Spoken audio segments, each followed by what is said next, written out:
Hello students, इसी क्रम में अब बात कर लेते हैं प्रश्नावली 4.2 की। इसमें आपका सवाल नंबर 2 है, उदाहरण 1 में दिए गई समस्याओं को हल कीजिए। तो अब हमें उदाहरण नंबर 1 निकालना है और उनमें दी गई समस्याओं को क्या करना है, हल करना है। तो उदाहरण नंबर 1 में आपकी 2 समस्याएं दी गई हैं। तो मैं अब जो बात करने वाला हूँ वो बात करने वाला हूँ पहली समस्या की। तो पहली समस्या है आपकी, जॉन और जीवंती दोनों के पास कुल मिलाकर 45 कंचे हैं। दोनों 5-5 कंचे खो देते हैं और अब उनके पास कंचों की संख्या का गुणनफल 124 है। हम जानना चाहेंगे कि आरंभ में उनके पास कितने कितने कंचे थे। बहुत बढ़िया प्रश्न है और देखो ये काफ़ी इंटरेस्टिंग भी आपको लग रहा होगा, क्योंकि ये जो प्रश्न है आपका, ये जो समस्या है आपको अपने बचपन की याद दिला रही होगी, क्योंकि सभी बच्चे जो है बचपन में कंचे खेले होते हैं। और इस प्रश्न को पढ़ने के बाद, समस्या को पढ़ने के बाद जो है सबको अपने बचपन की याद आ रही होगी। तो चलिए इस समस्या का समाधान करते हैं। तो इस प्रश्न में कहा गया है, जॉन और जीवंती के पास कुल मिलाकर 45 कंचे हैं। तो अब हमें क्या करना होगा, मान लेते हैं कि भाई जॉन के पास जो कंचों की संख्या है आपकी वो है x है, तो जीवंती के पास जो कंचे होंगे वो कितने होंगे, 45 माइनस x। हमने यहाँ पे ये क्यों लिया, हम चाहते x और y ले लेते, तो एक वेरिएबल x ले लेते और एक वेरिएबल आपका क्या करते, y ले लेते। लेकिन हमें यहाँ क्या करना है, द्विघात समीकरण बनाना है। और द्विघात जो समीकरण होता है आपका पूरा का पूरा एक वेरिएबल में होता है, एक चर में होता है। तो ऐसी स्थिति में हम क्या करते हैं, हमने क्या किया, जॉन के पास हमने कंचों की संख्या x मान ली और कुल मिलाकर आपके पास 45 कंचे थे। तो जीवंती के पास जो कंचे होंगे वो आपके होंगे 45 माइनस x कंचे जो है, ठीक है ना। जब कभी भी इस तरह की स्थिति बननी हो तो हमेशा जो है इस तरह से ही माना जाता है। तो हमने जॉन के पास कंचे मान लिए x और जीवंती के पास कंचे मान लिए 45 माइनस x। अब प्रश्न कह रहा है, प्रश्न अनुसार जो है कि अगर मान लो इनके पास से 5-5 कंचे खो जाते हैं, तो इसका मतलब अगर जॉन के पास से 5 कंचे खो जाएंगे तो कितने बचेंगे, x माइनस 5, है ना। अगर मान लो जॉन के पास से 5 कंचे खो जाते हैं तो कितने बचेंगे, x माइनस 5। इसी प्रकार अगर जीवंती के पास से 5 कंचे खो जाएंगे तो आपके बचेंगे 45 माइनस x में से भी क्या करेंगे, माइनस 5 कर देंगे, है ना। और दोनों के कंचों की संख्या का गुणनफल, तो देखो ये हो गए जॉन के कंचे, ये वाले हो गए जीवंती के कंचे। तो दोनों की कंचा की संख्याओं का गुणनफल आपका 124 आपका दिया हुआ है। इसको हम क्या कर लेंगे, हल कर लेंगे और द्विघात समीकरण बना लेंगे। चलिए आगे हल करते हैं। तो यहाँ से तो देखो आपका x माइनस 5 का x माइनस 5 आ जाएगा, गुणा यहाँ पर देख रहे हैं आपका ये 45 है, ये माइनस के 5 है, तो आपका बचेगा 40 माइनस x बराबर 124। अब हमें क्या करना होगा, ये एक संख्या का काम करेगी और 40 माइनस x एक संख्या का काम करेगी और दोनों का हम क्या करेंगे, आपस में गुणा कर देंगे। तो चलिए करते हैं। x का जब 40 में गुणा करेंगे तो आपका 40x आ जाएगा और x का गुणा हम x में करेंगे तो आपका माइनस के x स्क्वायर आ जाएगा। इसी प्रकार अगर माइनस 5 का 40 में करेंगे तो माइनस के 5 चौक 20 मतलब 200 आ जाएगा आपका। और अगर हम माइनस 5 का माइनस x में करते हैं तो आपका प्लस हो जाएगा, ये आपका हो जाएगा 5x बराबर 124। यहाँ तक आपको एकदम क्लियर हो गया होगा, समझ में आ गया होगा। अब आगे बढ़ेंगे तो सबसे पहले x स्क्वायर लिखेंगे, उसके बाद x वाला टर्म देखेंगे। तो x वाला देखो आपका यहाँ पे 40x है और एक आपका 5x है, तो 40 में 5 जोड़ेंगे तो आपका प्लस के 45x हो जाएगा। अब आप देख रहे होंगे यहाँ आपके माइनस के 200 हैं, है ना, और यहाँ आपके क्या है, प्लस के 124। इधर आएंगे तो आपके ये भी आपके माइनस के 124 हो जाएंगे, बराबर आपका 0। क्लियर।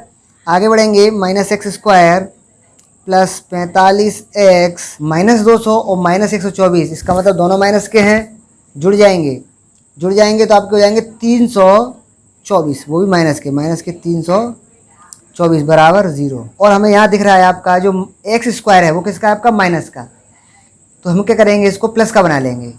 क्यों, क्योंकि जो द्विघात समीकरण होता है उसका जो व्यापक रूप होता है वो आपका होता है ax square plus bx plus c बराबर 0। तो हम पूरा प्रयास करते हैं कि कभी भी एक्स स्क्वायर का जो गुणांक है वो भी कभी भी माइनस का आपका नहीं होना चाहिए। तो इसको माइनस का हटाने के लिए हम क्या करेंगे, दोनों पक्षों में माइनस का गुणा कर देंगे। तो होगा क्या, आपका ये प्लस का हो जाएगा, ये प्लस का है तो आपका ये माइनस का हो जाएगा, है ना, और ये माइनस का है तो आपका ये प्लस का हो जाएगा 324 बराबर 0। अब इस समीकरण को हल करने के लिए हमें क्या करना होगा, 324 के ऐसे गुणनखंड करने होंगे कि जोड़ने पर आपका 45 आ जाए। जोड़ने पर कितना आ जाए, 45 आ जाए। तो चलिए करते हैं गुणनखंड। यहाँ पे देखो आपका 324 है, तो ये 2 से कटेगा, पहले 2 से काटेंगे तो 2 एकम 2, 2 छिंग 12, 2 दूनी 4। अब 162 आ गया, फिर से पीछे इकाई के स्थान पर 2 आ रहा है, फिर से ये 2 से कटेगा, 2 अट्ठे 16, 2 एकम 2। अब आपका आ गया 81। 81 आपका 3 से कटेगा। देखो क्यों कटेगा, क्योंकि 8 को 1 में जोड़ेंगे तो 9 हो जाएंगे। 9 आपका 3 के पाड़े में आता है, इसका मतलब 81 भी आपका 3 के पाड़े में आराम से आ जाएगा, मतलब डिवाइड पूरा चला जाएगा। तो 3 से काटेंगे, 3 दूनी 6, 3 7 21, 27 तो 3 के पाड़े में आता ही है, 3 9 27, 3 का पाड़ा 9 पड़ेंगे, 3 एकम 3, 3 3 9 और ये 3 एकम 3। तो इसका मतलब क्या हुआ, 324 के हमने गुणनखंड कर लिए।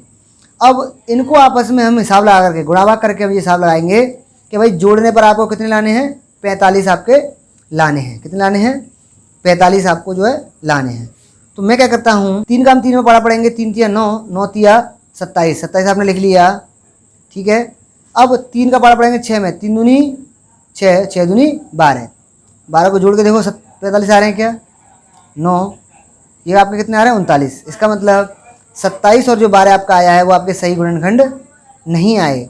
अब हम क्या करेंगे, तो अब करेंगे, देखो 3 तिया 9, 9 दूनी 18, 18 दूनी 36, तो ये आपका 36 आ गया, ठीक है। बचा आपका 3 तिया 9, जोड़ के देखेंगे आपका 45 आ रहा नहीं आ रहा है, तो 9 6 15 5 यहाँ से ले और 4 आपका आ गया 45।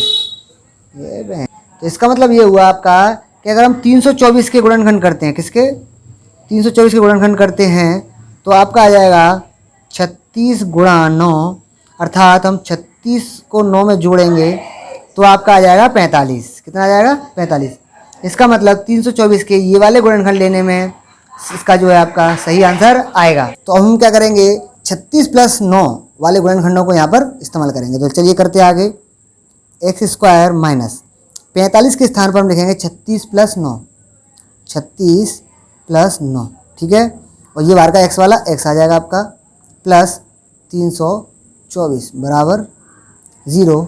अब हम क्या करेंगे, x² का x² minus 36x, 36x minus plus minus 9x plus 324 बराबर 0, बराबर 0। इसको आगे सॉल्व करेंगे तो आप देख रहे होंगे यहाँ पे आपके 3 थे, 1 2 3, केवल 3 पद थे और आपके कितने हो गए अब यहाँ पर 1 2 3 4 पद हो गए आपके। तो हम क्या करेंगे, स्टार्टिंग के जो 2 पद हैं इनमें से कॉमन लेंगे, तो आपका x कॉमन आ जाएगा, x माइनस 36 माइनस यहाँ आपका आएगा 9 कॉमन, 9 कॉमन लेंगे तो x माइनस प्लस माइनस 9 का पड़ा पड़ेंगे, 9 चौक 9 थी 27, 27 तो कितने बचे 5, 9 छिंग 54 बराबर 0, 36 आ जाएगा। तो एक ब्रैकेट में आपका आ जाएगा x माइनस 36 और एक ब्रैकेट में आपका आ जाएगा x माइनस 9 बराबर 0। अब इसको हल करने के लिए हम क्या करेंगे, एक बार तो x माइनस 36 बराबर 0 लेंगे, इससे यहाँ से आपका मान निकल के आ जाएगा x बराबर 36। कितना आ जाएगा, x बराबर 36 निकल के आ जाएगा।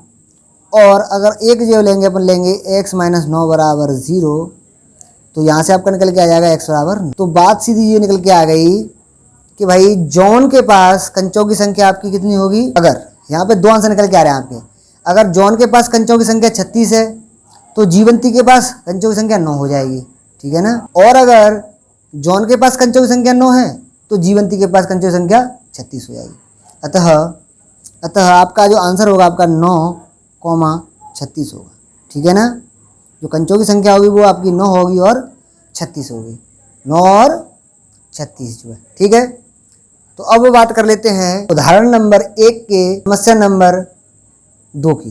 तो अब बात कर लेते हैं इसी क्रम में प्रश्नावली 4.2 के प्रश्न नंबर 2 की, जिसमें आपको उदाहरण नंबर 1 को हल करना है। और अब बात करने वाले हैं उदाहरण नंबर 1 के दूसरे पार्ट की। एक कुटीर उद्योग एक दिन में कुछ खिलौने निर्मित करता है। प्रत्येक खिलौने का मूल्य 55 में से एक दिन के निर्माण किए गए खिलौने की संख्या को घटाने से बराबर है। सही बात है, ठीक। किसी एक दिन कुल निर्माण लागत 750 थी, हम उस दिन निर्माण किए गए खिलौनों की संख्या ज्ञात कीजिए। तो काफ़ी प्रश्न जो है आपका इंटरेस्टिंग है, समस्या आपकी इंटरेस्टिंग है। तो सबसे पहले हम क्या करेंगे, मानेंगे उस दिन निर्मित खिलौनों की संख्या कितनी है। माना उस दिन निर्मित खिलौनों की संख्या आपकी x और उस दिन प्रत्येक खिलौनों की निर्माण लागत आपकी कितनी है 55 माइनस x। जैसा कि प्रश्न में कहा गया है कि प्रत्येक खिलौने का मूल्य 55 में से एक दिन के निर्माण किए गए खिलौनों की संख्या को घटाने से। तो देखो एक दिन में जो निर्मित खिलौने आपके वो x हैं और प्रत्येक दिन जो खिलौने निर्मित हो रहे हैं उसकी जो लागत है वो 55 माइनस x है, मतलब 55 में से ये वाली संख्या आपको क्या करनी है घटानी है। तो ये हमने कर लिया। अब क्या करेंगे कि कुल जो लागत है आपकी, कुल लागत है वो आपकी कितनी है 750 रुपये। तो जो निर्माण की कुल लागत है वो आपकी कितनी है 750। इसका मतलब क्या हुआ एक दिन के खिलौनों की संख्या और टोटल जो खिलौने बनने आपके वो बनने आपके 55 माइनस x, दोनों को गुणा करेंगे तो आपकी कुल लागत आपकी निकल के आ जाएगी 750। इसको हम क्या करेंगे आगे हल कर लेंगे। तो देखो x का 55 गुणा करेंगे तो ये आपका हो जाएगा 55x माइनस, और x का जब x में करेंगे तो माइनस के x स्क्वायर बराबर 750। ठीक, अब हमें x स्क्वायर प्लस का चाहिए तो हम क्या करेंगे x स्क्वायर को दाहिनी तरफ ले जाएंगे लेकिन लिखेंगे लेफ्ट हैंड साइड में। तो उधर जाएगा तो आपका प्लस का हो जाएगा। ठीक है, इसी प्रकार 55x है उधर जाएंगे तो आपके माइनस के हो जाएंगे 55x और 750 पहले से ही उधर हैं तो ये आपके हो गए 750 बराबर आपका क्या हो गया 0। तो ये आपका जो है दी गई समस्या के लिए द्विघात समीकरण बन के तैयार हो गया। अब इस द्विघात समीकरण को हमें क्या करना है आगे हल करना है। तो उसके लिए हमें क्या करना होगा 750 के सबसे पहले गुणनखंड करने होंगे और वो भी इस प्रकार से करने होंगे कि जोड़ने पर आपके कितने आ जाएं 55 आ जाएं। कितने आ जाएं 55। तो यहाँ पे आपके हो रहे हैं 25 तिया 75, अर्थात 25 का गुणा 30 में करता हूँ तो आपके आ जाएंगे 750। देखो 25 तिया 75 जीरो की जीरो, और अगर मैं 25 और 30 को जोड़ता हूँ 25 और मैं 30 को जोड़ता हूँ तो आपके आ जाएंगे 55। तो इसका मतलब 750 के जो बेस्ट गुणनखंड हैं वो आपके हैं ये। तो अब हम क्या करेंगे 55 को जो है ब्रेक कर लेंगे, तोड़ लेंगे 25 प्लस 30 में। तो चलिए करते हैं एक्स स्क्वायर का एक्स स्क्वायर माइनस 25 प्लस 30, ये आपके ब्रैकेट में आएंगे और एक्स आपका चल रहा है बाहर, देखिए ये एक्स हमने यहाँ लिख दिया प्लस 750 बराबर 0। ठीक है ना।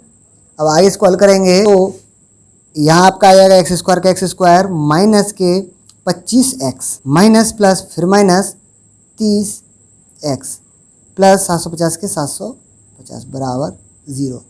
अब हम क्या करेंगे आगे के जो दो फैक्टर हैं इनमें से क्या करेंगे दो टर्म हैं उनमें से x कॉमन ले लेंगे। तो हम x कॉमन लेंगे तो आपका x माइनस 25 बचेगा है ना, माइनस यहाँ से आप कॉमन ले लेंगे 30 कॉमन लेंगे तो यहाँ आपका बचेगा x माइनस प्लस माइनस आ जाएगा और ये आपका कटेगा 25 बार बराबर 0।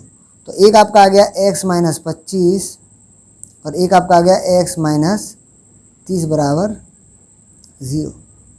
तो एक बार इसको 0 करेंगे x माइनस 25 को बराबर 0 करते हैं तो यहाँ से आपका जो x का मान निकल के आएगा वो 25 आ जाएगा, और एक बार करेंगे हम किसको x माइनस 30 बराबर 0 तो यहाँ से आपका निकल के आ जाएगा x बराबर 30।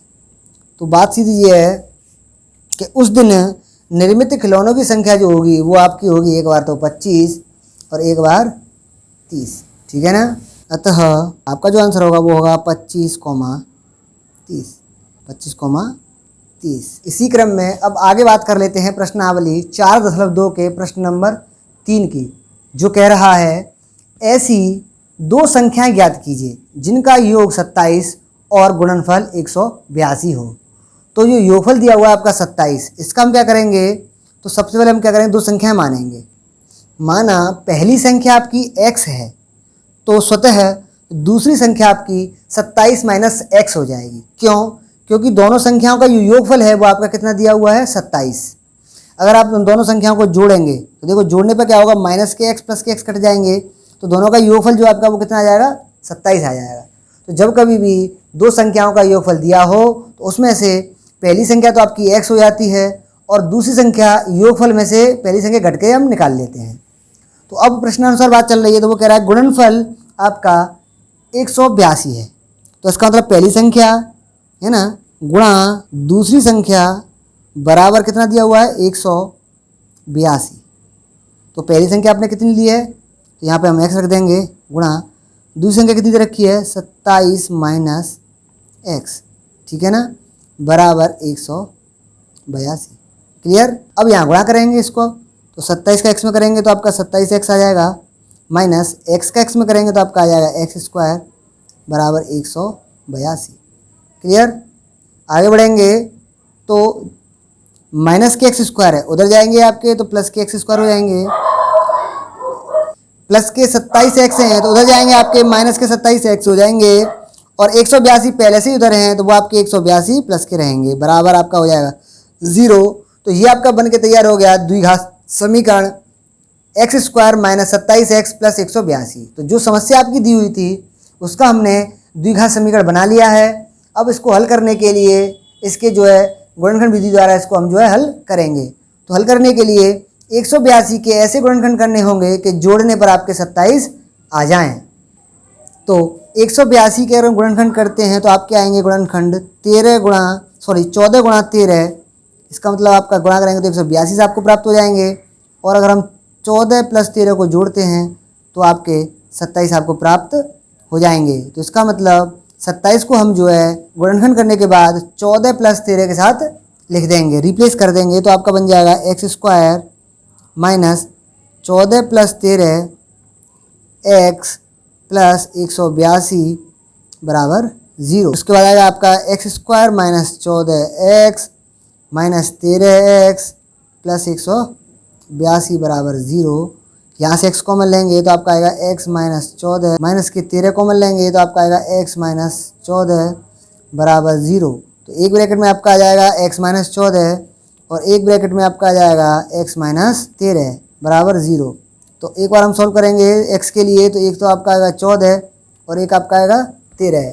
तो अतः जो संख्याएँ आपकी होंगी वो आपकी हो जाएंगी 14 और 13। ठीक है, ये आपका आ गया फाइनल आंसर जो है। इसी क्रम में आगे बात कर लेते हैं प्रश्न नंबर 4 की।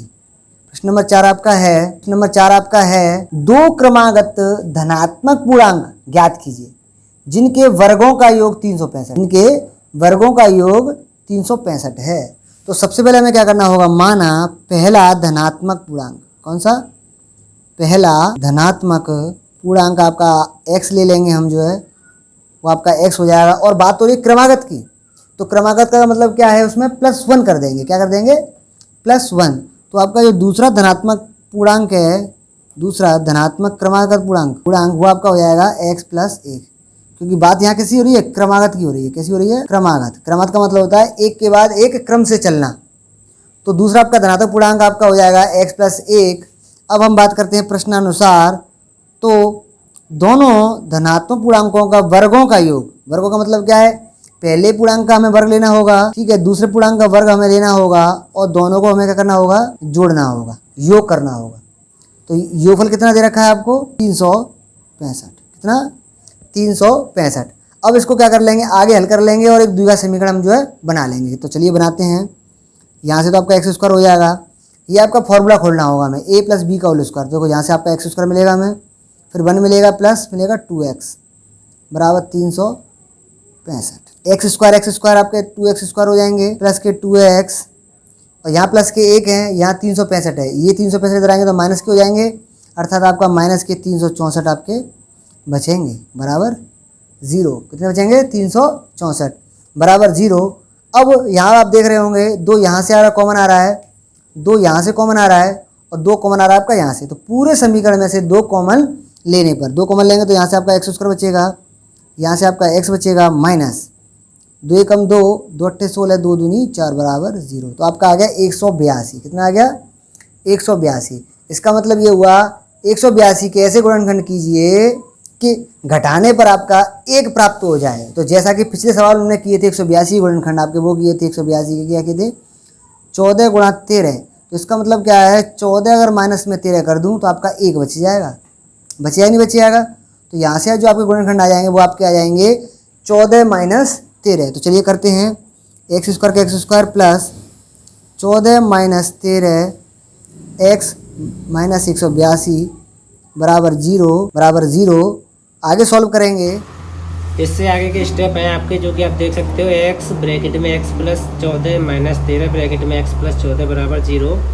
उसके बाद एक एक ब्रैकेट ले लेंगे, x प्लस 14 एक ब्रैकेट में हो जाएगा तथा दूसरे ब्रैकेट में हो जाएगा x माइनस 13 बराबर 0, x बराबर माइनस 14 और 13। इसका मतलब आता है 13 14 जो आपका आंसर हो जाएगा। हमारी वीडियो को लाइक करें तथा चैनल को सब्सक्राइब करना ना भूलें।